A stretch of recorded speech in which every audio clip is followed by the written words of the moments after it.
Wow! Baby, so nandito tayo ngayon sa Labrador. At papasyal kita ngayon sa fish pond ni Uncle. So last time nandun tayo sa farm at chinek natin yung mga alagang animals. Ngayon nandito tayo mamimingwit ng Yung kalag. ng Nang lapu-lapu. Kaso nga Lapu-lapu. lang, walang makuha kasi yung pangpain ko luto na. yes. Nag-enjoy ka pa ba? Okay ka lang? Busog ka na? So tignan mo itong mga pipinsans, titos and everywhere. Tama na yan, ate. Niluloko nyo lang sarili nyo. Ante, balog! And look, so meron pang mga nagfi-fishing over there. Ayan, tapos merong anuhan din ng talaba, oyster. So I think you really love oyster. Ikaw, Nel, do you love oyster? Of course not. Ay, siyempre. Yes. And there are boating world here. And some, what do we call this one? The mangroves. Yeah. Kanya-kanyang kuha. Basta, nakakuha na kami, dalawa. And guys, so kukuha ng alama. Tanukin malbuyan na. Babay na. Ang pawilamon. Oh, babay na yan. Hindi ka Then, basta makala ka ni ang gano, anong mera, okay lang.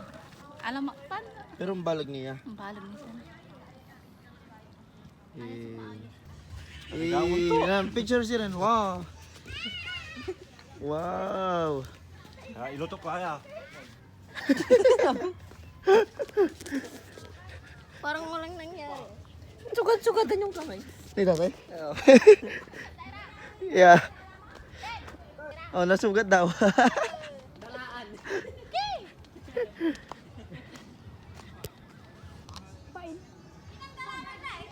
On, kinanda. Ay, seorang ande. We're going to fish. Kami dyan kilamat ate. Pangkarga yun. Yun. Nilalagyan ng ano yun sa Tagalog niya? Pain. Pain. Sa Pangasinan is Tapang. tapang. Ayan. So, let's go. Hey! Yay! Pag di pa ako nakakuha dito.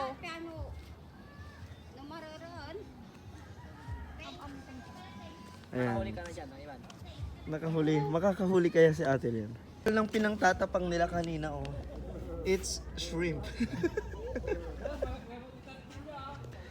So, ipapakita ko sa inyo yung kapatid ni Mikey the Great. Yan. Ayun si Baby Milo. It's not baby anymore. Ayun. Milo. Yeah, that is Baby Milo. Kamukha ni Mikey, no? Yeah. So, para kaming nag-reunion. This is Auntie Helen and Salamat na. Nalilawan dyan kami kuno. Jimel. Hi. Yan. So, we're not yet done. There's still so much food in here. Pinanay.